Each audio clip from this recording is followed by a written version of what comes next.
मित्र वो होते हैं जो अपने हृदय की भावनाओं को बांटे। तुम्हारे हृदय की पीड़ा में मेरा भी भाग है सखी। अपने भाग की पीड़ा प्राप्त करने आया हूं। चले जाइए गोविंद, मैं मलिन हो चुकी हूँ। मेरे निकट आने वाला भी मैला हो जाएगा। मेरी मित्रता पर विश्वास रखो सखी। नदी में स्नान करने वाला शुद्ध हो जाता है, किंतु नदी उससे मैली नहीं होती। क्यों गोविंद, क्यों मेरे साथ ही ऐसा क्यों हुआ? इतना बड़ा मान, क्या पाप किया था मैंने गोविंद? किन कर्मों का फल भोग रही हूँ? जो भी हुआ सखी, वो ना तुम्हारा कर्म था और ना ही किसी कर्म का फल। वो तो केवल तुम्हारे साथ हुआ एक अकस्मात था।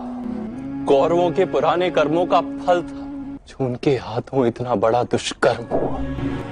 कर्म के सिद्धांत का यही तात्पर्य है सखी। अच्छा कार्य अधिक अच्छा कार्य करवाता है, बुरा कार्य अधिक से अधिक बुरा कार्य करवाता है। किंतु पीड़ा तो मैं भोग रही हूँ गोविंद। तो उस पीड़ा का त्याग करो सखी। यदि अपने मन को दुख और बैर से भर लोगी तो तुम्हें भी नर्क का अनुभव होगा।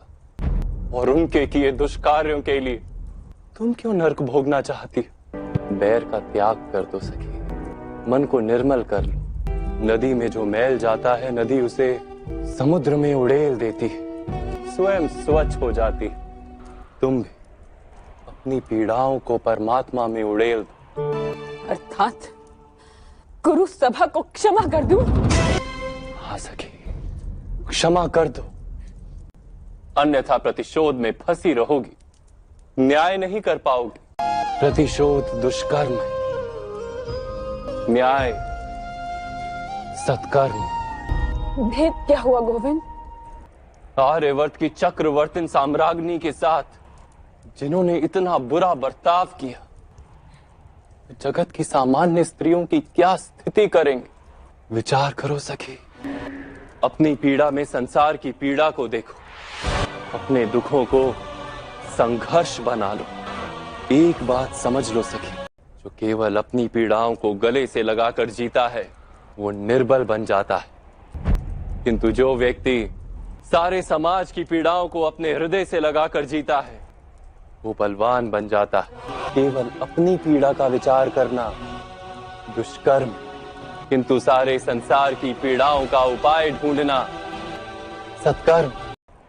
मैं तुमसे कहता, सबसे पहले दुर्योधन को क्षमा कर दो, वही उसकी विनाश की ओर प्रथम चरण होगा। और फिर दुर्योधन जैसे अन्य दुष्टों का विनाश करके संसार को स्वच्छ करने का उपाय ढूंढो।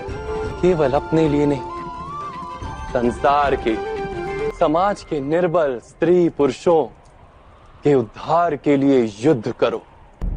परमार्थ के लिए किए गए युद्ध में चाहे कितनी भी हिंसा क्यों ना, फिर भी वो धर्म युद्ध।